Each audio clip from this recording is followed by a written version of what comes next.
Good afternoon, Stephen from Alcohol-Free-Lifestyle. I'm going to answer a question I've been asked many times, and as you all know, I'm not a doctor, but I've got some practical experience of this subject.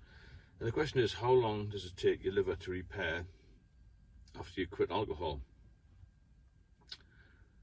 Well, it's a bit like saying, how long's a piece of string really? It depends on many factors: what you've been drinking, how long you've been drinking for, whether you're male or female, whether you've smoked, your general health, your health when you're younger, a lot of these factors.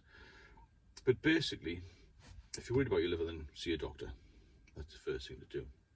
And I was seriously ill with issues regarding alcohol, and it probably took me about 1.5 years, 2 years to get my liver function back to normal and actually pretty good. So basically what I did was, obviously the first thing is to quit alcohol. You must stop drinking. I'll say that 1,000 times until the day I'm not here, because that's the only thing that's going to help you in the main. Other things you can do, or you can look after your diet. You must have good nutrition. Try to stay clear of anything that's too sweet, it's got too much sugar, and obviously anything processed, not good. You need to be looking at a clean diet. What I mean by that is plenty of salads. The usual thing, I think we've all heard it before. Balanced diet, plenty of fruit and veg, some protein, not too much of anything in particular. Keep away from chocolates, sweets, crisps, cakes, all that sort of thing. Generally just look after yourself. Plenty of water. Hydrate yourself all the time. Exercise is a big thing as well. So that's the main thing you've got to do. You'll start to feel better as soon as you start to eat properly. And if you can get some exercise coupled in with that, it's even better, isn't it? Now, with women, their livers aren't as big, not as robust, so women tend to get liver damage quicker and more serious than men. So if there's any girls, women out there who are worried about these sort of things, then go and see a doctor, get a full blood test done. You see, when you're drinking too much, a lot of the symptoms that you get don't appear until it's more or less too late, until the damage is done. So you need to be getting checked regularly. As I mentioned before, I used to get well-man checks, but they obviously didn't check everything, well, because I ended up in a mess. So you've got to push your doctors, make sure they check everything, make sure you cut out the alcohol. It will take a bit of time for it to repair, but it's one of the only organs, in fact it's the only organ that will repair. If you've just got fatty liver disease, early stages of damage, then that will generally repair pretty quickly. Then you move on to fibrosis and then cirrhosis. That's slightly different, where the damage is more permanent. But even with cirrhosis, then that can be managed as long as you keep your diet good, look after yourself, you haven't smoked, that sort of thing. Basically just look after yourself and behave yourself. That's one of the major things you've got to do. Just keep away from the drink. Have yourself a little bit of water instead of a drink. I don't drink any sugary drinks. I don't drink anything like Coke or Fanta or any of these sort of things, because you don't know what's in them. All you got to do is put a 2p piece into a glass, pour some Pepsi or Coke or something on it. I'm using those brand names, but you know what I'm saying. It'll strip it down to the bare metal just about, isn't it? So God knows what's in those sort of drinks. Try and have diluted drinks. What I have been doing recently is non-alcoholic drinks. And the one that I use quite a lot is Guinness, because it's very low calorie. So diet, exercise, no alcohol. That's the key, because there is no part of the body that's untouched by alcohol. It'll damage lots of things, not just the liver.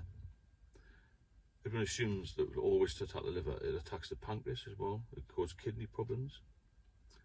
A lot of people who drink too much have very high blood pressure, and once the blood pressure goes up, the only thing that will pull that down is, again, quit the alcohol, and also good diet, exercise, that sort of thing. One of the things I found when I was in the hospital environment for quite a while, I didn't realise prior to that, a lot of people relapse. They'll start off by having a few days off, a few weeks off, a few months off the drink, and then they'll suddenly think, oh well, I feel a bit better now, my body's fully recovered. But when you relapse again, then you get more complications. It's even more complex to deal with the symptoms and any damages that's been done, both mentally and physically. You're worse off because you have those regrets and you start to feel down, that you've started to drink again. Your body works in unison, doesn't feel too clever, you get tired, you drink more to self-medicate, all this sort of thing. It's really got to have a positive attitude to all of this. There's lots of information on the internet about it. There are some verified sites, but it'll all tell you the same thing. If you've been drinking a long time, then you must quit alcohol. It's not easy. I've been talking about a few of these sort of quick systems. I'm not sure if they work. If that was the case, they wouldn't have lots of consultants in hospitals trying to get people to quit. If you could do it within 48 hours by paying a fee. I don't believe in all that. I think there's a lot more to it. I think the body's complex, as you all know. The brain's complex. And once it gets a hold of you, this addiction, then it's very difficult to shake off. As you know, that's where thousands of people die every year. In the UK, and 3 million people die every year worldwide because of alcohol-related disease, accidents, and all that sort of thing. And I think you'd be hard pushed to think in your mind if any family that hasn't been touched by alcohol, whether it's drink drive or some sort of assault or some criminal activity, or indeed alcoholism, cirrhosis of the liver, kidney problems, pancreatitis, all these things. And it can also exacerbate cancers. There's so many bad things alcohol does, and to me there's no benefits. A lot of people will argue that, you know, drinking red wine might help you a little bit and de-stress you, but as far as I'm concerned, if you drink a fair amount, then you're going to get damaged in every way, really. But you look at how much you're drinking, keep a journal, sort of thing.